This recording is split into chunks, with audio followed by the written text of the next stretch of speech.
Welcome to West Coast to East Coast, your podcast on the latest news in Canadian immigration and the latest tips on the IELTS, CELPIP, and PTE Core language proficiency tests. My name is Maria, and I'm a certified Canadian English teacher and language exam expert here to help you get the band scores you need. And my name is Olena Weber, and I'm a regulated Canadian immigration consultant. What are we going to be talking about today? Today we're talking about a juicy topic. Everybody wants to know which province is the best to immigrate to Canada and to actually live in Canada and enjoy your life here. So let's unpack that. All right. Well, I was born and raised in Vancouver, British Columbia, Canada. So I am a little bit biased, although I wouldn't be opposed to moving out of Vancouver. Maybe. So let's start this conversation and see where it goes. Yeah, for sure. So I think when picking a province where to live, especially for an immigrant, it's important to have two factors in consideration. So number one, of course, immigration climate in that province, right? Because remind you guys that we have federal programs that you can apply from anywhere pretty much, but also you have provincial programs. So for example, if you are located in Ontario and you come to Ontario as an international student, you are likely to qualify and to apply for Ontario programs. But maybe a student that comes to Manitoba, they would benefit from Manitoba provincial programs, right? So the question is, but which provincial programs give better opportunities, right? So that's number one thing that we need to consider. And the second thing is really just your lifestyle choices, because lifestyle in Ontario can be so much different than lifestyle in BC and then in Nova Scotia, right? So it can be like really, really different in terms of just the way that you live and the way people live in those provinces. Exactly. Yeah. So Maria, let me ask you, so what do you think, when I think about provinces, I always think like East Coast versus West Coast kind of provinces, like in terms of lifestyle. Have you ever thought of moving out of the province of BC? No. I couldn't imagine leaving the mountains. Oh, really? No, never. I was raised on the West Coast, so I'm so used to being near the Pacific. So I need to be near the water, and I need to be near the mountains. So for me, I could never be away from the water, the ocean, and I need to see the mountains. For me, I would go crazy if I were landlocked, like feeling claustrophobic. I know when I fly to Calgary, and except when you go to Banff, you see the mountains, but whenever I go to like Calgary or like somewhere where it looks flat and I don't see mountains, it's like I feel kind of like a sense of desperation. Like I because I know I'm there for a couple of days, I'm like, it's okay. I'm only here for a few days. I'm going to go back to wherever there's mountains. Like, it's okay. But I could never live in a place like without mountains. When I lived in Brazil, I lived in Rio, and Rio, I felt like I was at home because Rio had the beach right in front of me, and it was like mountainous. So there were mountains everywhere. So I really felt like I was at home all the time because it was just like Vancouver. I had mountains and the ocean right around me. So I just kind of ping pong back and forth from Vancouver to Rio, and it didn't really make much of a difference. But I couldn't, like the few times that I have been to places that were just flat, I always felt like, whoa, this is so weird. There's just buildings. Really? There's no mountain. Like, where are the mountains? Like, I need to see the mountains. And it's also like my compass, because in Vancouver, when you're driving, we always say the mountains are north.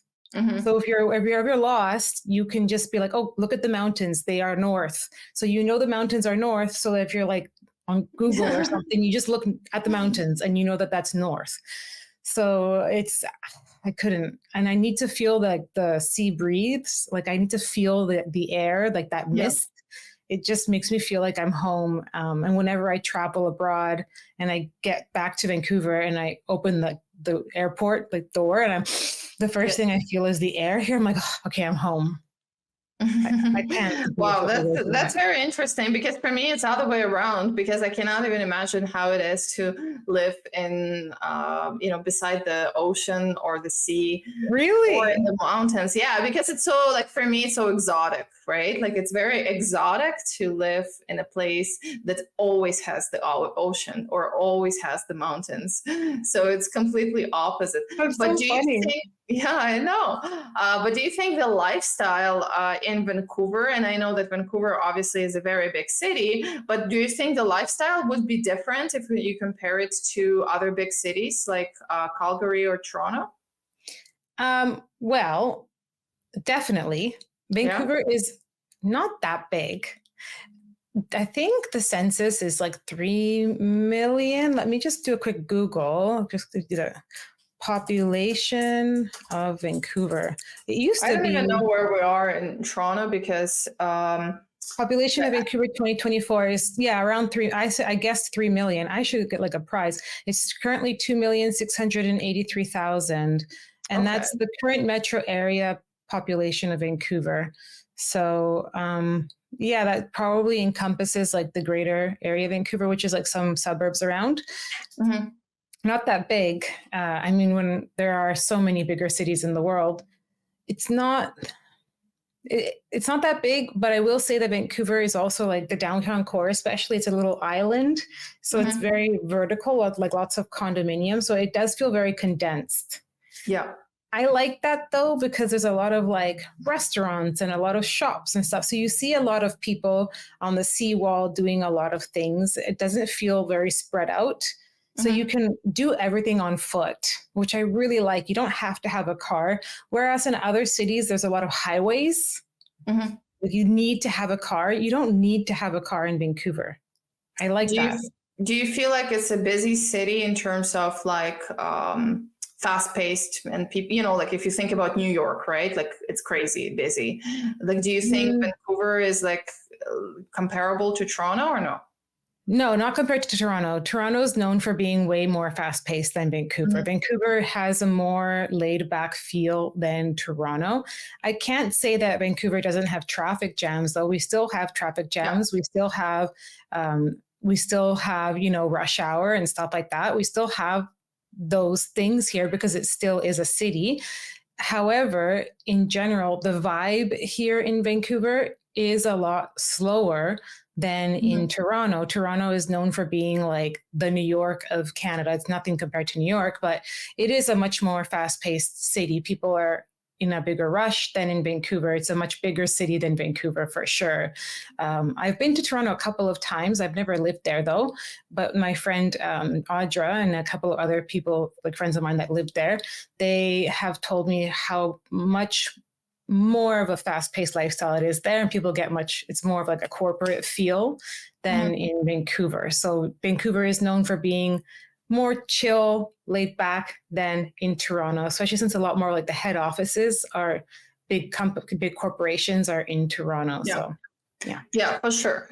And I feel like a lot of immigrants do want to come to Toronto just for that, because it is a big city. I think it Mm-hmm. is, for some people, and for a lot of people, it is attractive, that feel. But if we compare immigration, so since we're talking about like Vancouver or Toronto versus, so if we compare immigration trends, so basically what's happening, and it's been like this for a while, is that Ontario is the prime destination for all the immigrants. So more than 50% of all the immigrants that come to Canada, they come to Ontario, and specifically Southern Ontario, so around Toronto. So imagine 55% of Canada's, which was its second biggest country in the world, Mm-hmm.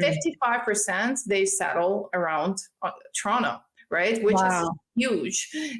So it's very competitive here in terms of applying for immigration programs, because it's just way more people for one spot for provincial program than it is even in BC. So BC is a second place though in terms of like being competitive for for immigrants to apply for permanent residency through provincial programs. So BC is a second place, but still it's definitely, I would say, more opportunities in BC. Of course, it depends on various factors, on like, what the job of the immigrant is and all of that. But BC would be a second place. So I would consider still like BC kind of a bit better than Ontario in terms of applying for provincial programs. But it really, really depends on a specific job of the applicant, because all the way provincial programs work, all of them, or most of them, the vast majority is occupation based. So it's really difficult to say which province is better for immigration, because, for example, Ontario is absolutely the best for trades. So people like in construction, like it's really like they have really good programs here. And it's really easy to immigrate through provincial programs of Ontario. But for example, if you are ECE, so early childhood educator, in Ontario is really, really, really, really difficult. When in BC, they said, and I don't do BC programs, but my colleagues told me that they really looking to have more early childhood educators. So they developed more programs. They just draw more people in those professions. So it's really like occupation based.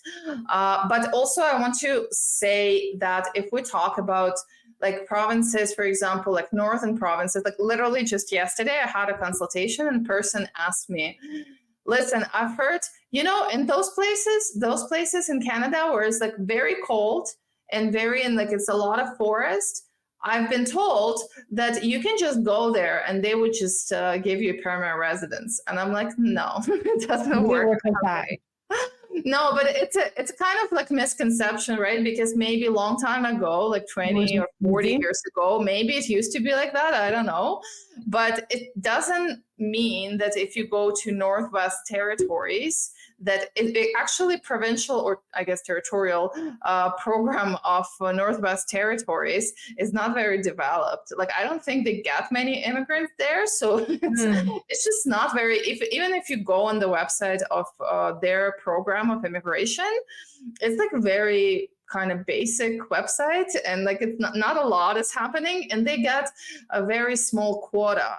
So that's another thing to note, is that the provinces with less population, they have less quota for immigrants. Right. So proportional, really. Yeah, proportion, exactly. It's very proportional. So yeah, it doesn't mean if you go to like the Nunavut or any of those, it doesn't mean that you automatically become PR. Like, it doesn't work that way. But what I have to say is that yes, like definitely some provinces are more like hot in terms of immigration than others.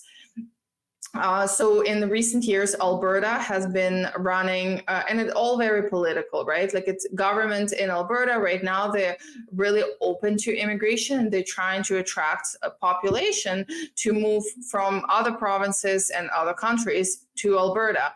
So they have been like really good with immigration. Now they stopped a little bit, but still Alberta still stays very good destination.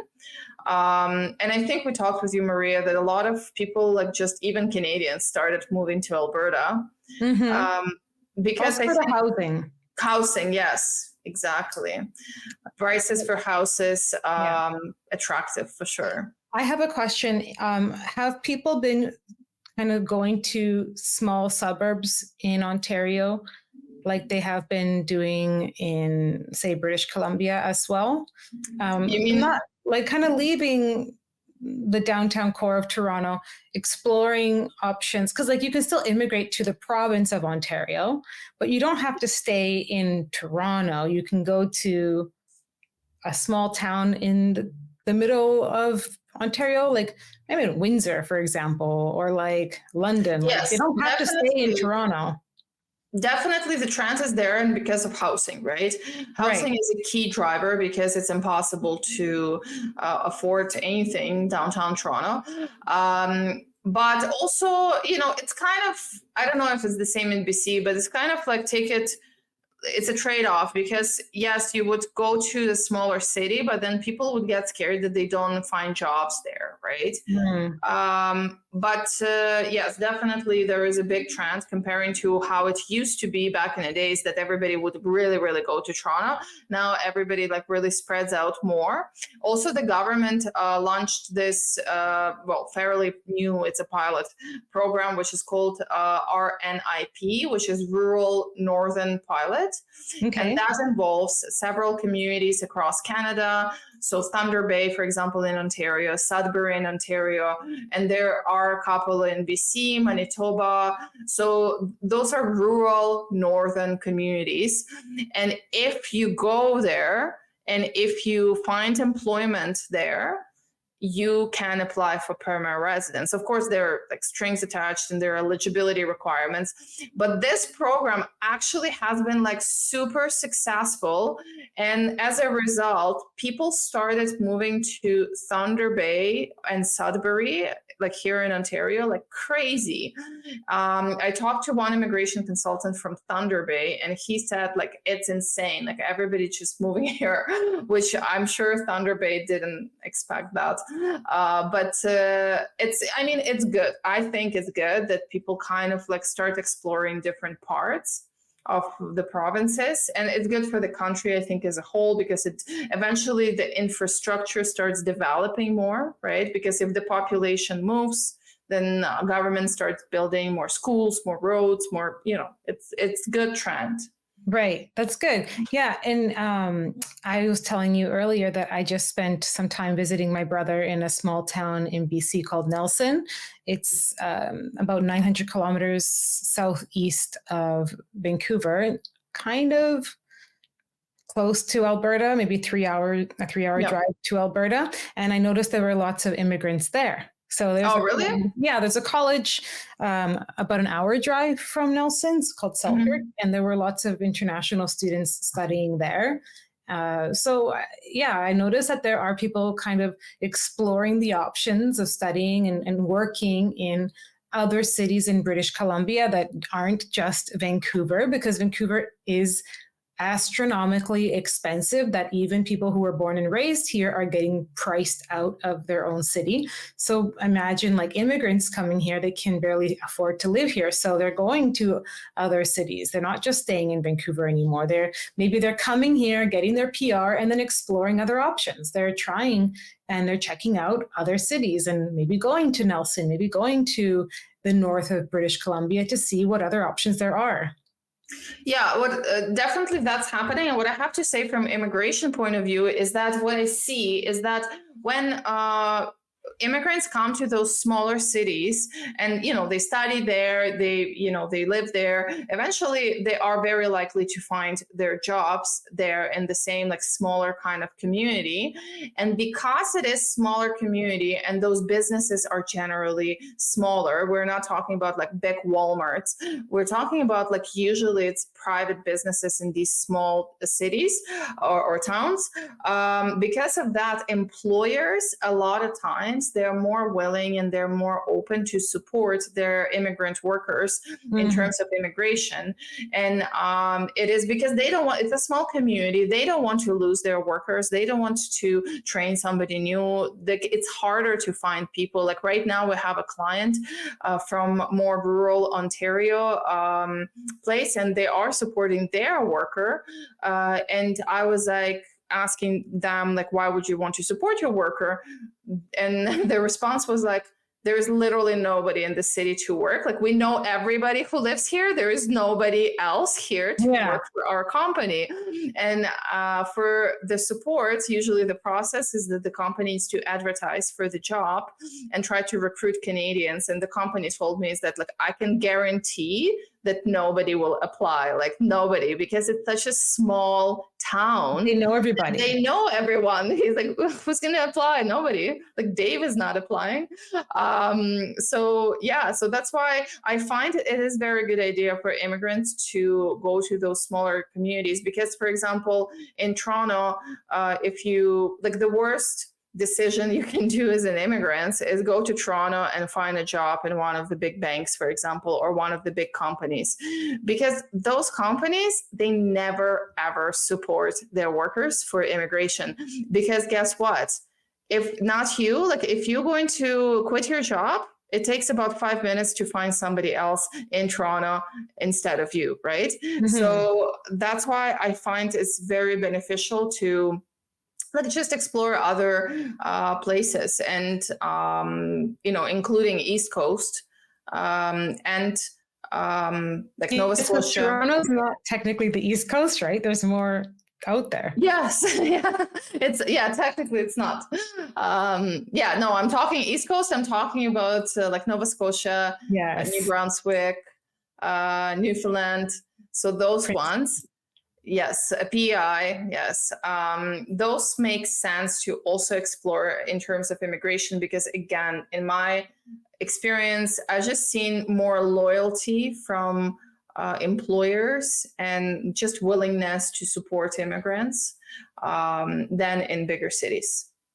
That's interesting. I hadn't thought of it that way, which makes total sense too, right? Yeah, it does make sense.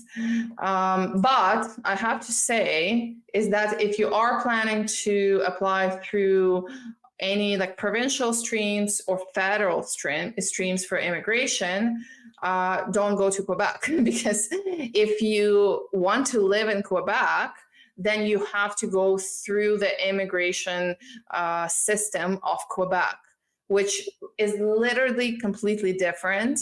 And it's like immigrating to a different country. Like their immigration system has nothing to do with our immigration system. I'm not even like licensed to practice in Quebec. So it's literally like a separate world. So one thing that you have to prove when you immigrating to Canada through regular programs like Express Entry, you have to actually prove that you don't intend on residing in Quebec. Okay. Yeah. Very different then. It doesn't mean that you can't live there. So a lot of people, they would go to Quebec, they would live there, they would get their like education, because like, for example, colleges in Quebec, as far as I know, they're slightly cheaper. So you can find good options there. Also like rent and housing in Quebec is cheaper, I think. And then you can do all of that. And then you can move like to other province, like BC, Ontario, and then you can apply through Express Entry. So it's okay if you lived in the past in Quebec. It's just as long as you don't plan on living in the future in Quebec. But yeah, do you have any friends in like Quebec? I actually don't. I mean, No? I have some people I've met in the past, but I don't have any friends that live there currently. I have one friend actually who lives in Montreal, but she just recently moved there. So she doesn't have like much experience living there. Like yeah, Okay. I know our teacher Mark is from New Brunswick. He does currently live in Vancouver now, but he was born and raised in New Brunswick. We actually have a video on our YouTube channel comparing West Coast to East Coast, if you want to check out our YouTube channel. And we talk all about the differences between Vancouver and New Brunswick. If you want to head to my YouTube channel, English for Canada, you can watch that video. And I'll put it in the description below as well. So we do talk about the differences there. I've never actually been to New Brunswick, but it is like it's the only truly bilingual province in the whole country, which I think is, which I didn't know actually until Mark told me that, which I think is pretty interesting. But yeah, do you have any insights from your clients from who have gone out east, like living in PEI? Yes, there is a trend, and it has been going on for a couple of years, that people do move to Atlantic Canada, because there are certain programs, even federal program like Atlantic Immigration Pilot, which is now they made it into a permanent program. So that program is really good, because if you find an employer in Atlantic Canada, then it's I'm not going to say it's easy, but it's a path to apply for PR. So a lot of people were like, okay, all I need to do is find that employer. So they would move there. And Newfoundland, Nova Scotia. And yeah, people normally, like usually they're happy. It's just the biggest problem is healthcare because it's really, really challenging. East Coast, like I know for sure, like Nova Scotia is one of the most challenging provinces for healthcare. You cannot find family doctor, like you can be on a wait list to get into the list of family doctor for like 2 years, 3 years. So this is the biggest challenge is healthcare in East of Canada. But other than that, I'm actually going to Halifax in 10 days from now. So I'm going to be there. How exciting. Yes, and I've been there once and we just loved it. We loved Halifax because of how laid back it is. Oh, so you're going for vacation? Well, it's a immigration consultants meeting. It's an annual general meeting, but yeah, we're taking like some time off as well. So it's going to be fun, and I'm excited because I like the feel of like just laid back feel of these places, you know, because we live in Southern Ontario, so it's always busy here, like always crazy. So it's nice to get out of that and see the, you know, the nature of Nova Scotia. Yeah. Yeah. Well, we'd love to hear everyone's opinions in the comments, because I think the best way to decide which province you'd want to live in is by hearing other people's experiences, because I only have the lived experience of living in BC, in Vancouver specifically, and Olena's experience is based on Ontario. And as you can see, we have totally different opinions about mountains and water. So everybody listening to this, put your experience, you know, what you think about different provinces so that other people can make an educated decision as to where to go. I mean, my personal opinion would be deciding on price and the weather. Those would be my two biggest things. For sure. Oh, you know what I remembered is that government recently announced unprecedented change, or I guess policy for people who are in Manitoba. So for immigrants who are in Manitoba, and they are in a pool of candidates for Manitoba, a provincial program. So those people, they get to extend their permits, like work permits. And the government actually has never done this. So it's a kind of a strange thing, because basically how it works is that like every province has kind of like similar system, is that you go in the pool of candidates. If you have an employer in that province who can support you for your like application for provincial program, and then you go in a pool of candidates. But going in a pool of candidates usually doesn't really mean anything, because it's like anybody can go in a pool of candidates, you know, it's free to register, you just go there.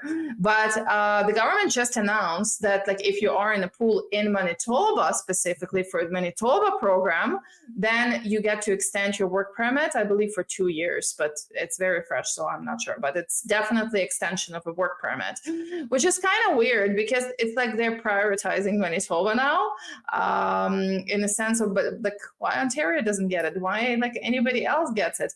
So we'll see what's going to happen. It's still very fresh, so everybody is kind of like confused by this, and it's never been nothing similar has ever been done.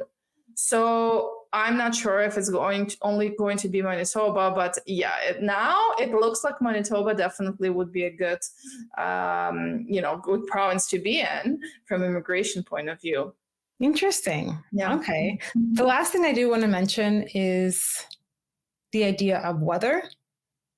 Oh yeah, I completely forgot about that factor. I mean, just to lay it out there, Canada is cold, so we just have to accept it. I talked about the mountains and the water. It does rain in Vancouver, but I don't know. I don't think it's that big of a deal. I just got used to it. So I'll just put my opinion out there. I got used to the rain. It doesn't rain as much as everybody says, in my opinion. I could not live in a place that is minus 20. For me, I couldn't live somewhere where it's freezing cold. I prefer rain over snow. That's me. But other people hate the rain and they prefer the snow. So it's really a personal preference. Yeah. So I'll leave my. But how cold does it get? I don't even know. How cold does it get in Vancouver?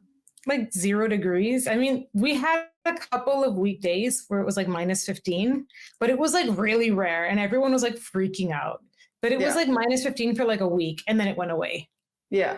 But it's usually like 0 degrees, -1, 0, then 2, then 5. It's like always around like 0 degrees, 2 degrees, and wet. So it's like wet and cold and kind of gray and rainy. I don't know. You don't make a good ad for Vancouver right now. But it's like a beautiful day today. Like you can see the reflection on my yes. A beautiful day today. Like it's not always raining, so it doesn't always rain. It's just people think it's like raining all the time. I'm kind of used to it. I like it, so my experience is not that bad with the rain. So I don't even know what I think about it because I would need to live and try, I think, because I don't know. For me, it's not a big deal to live in Ontario because in Ukraine, the climate is pretty much the same as it is in Ontario. So for me, it was like no change when I moved. Like that cold? Yeah, it's exact same climate. Like there's no difference. It's literally exact same climate. Wow, cool. Yeah. So there was no change, but like I think with years, I feel like I want to go to warmer places more often. That for sure. That's like, we're talking about Canada, so we have no option of it being warm. No. But I'm just saying like, I mean, obviously I'd rather be like in Mexico or something. Like if I had the choice, I'd be like in the Caribbean, but you know the Turks and Caicos applied to be Canada's territory. Did you know that? Oh, Turks and Caicos, yes, that was a serious thing. So Turks and Caicos, which I've been there, it's absolutely amazing. Why didn't they get approved? They were real applied to be because they are British territory right now. So they even drive on the right hand side or left hand side, whatever it is, like opposite from us. And they wanted, we don't want to be British territory now. We want to be Canadian territory now. And it was back in the days, but Trudeau said no. Aww. Yes. I would have liked that. We could have like gone stay there. I know.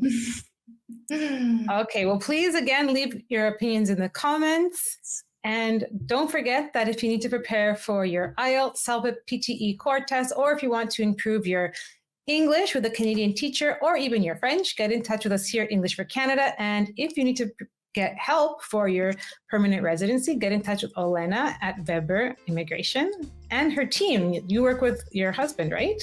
Yes, my husband, Corey Weber, is also immigration consultant. So if you need a consultation, you can always book a consultation by going on our website, and the link is in the description below.